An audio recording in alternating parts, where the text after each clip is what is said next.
এই হচ্ছে আমাদের 3000 টাকা দামের গরু, আপনি দেখতেই পাচ্ছেন। মাত্র 3000 টাকা দিয়ে এই গরুটা কিনা হয়েছে। এই যে গরু উড়ে পড়ছে, এই যে দেখুন, আমাদের গরুটা 3000 টাকা দিয়ে কিনেছি। হ্যাঁ, এই গরুটাকে আজকে জবাই করে 21 জনের মধ্যে বিলিয়ে দেওয়া হবে।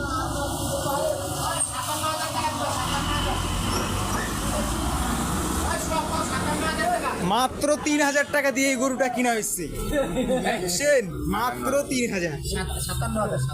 এখন আল্লাহ কতটুক কাকে মাংস খিলাবে সেটাই হচ্ছে বিষয়, রিজিকে কার কতটুকু আছে সেটাই হচ্ছে বড় বিষয়।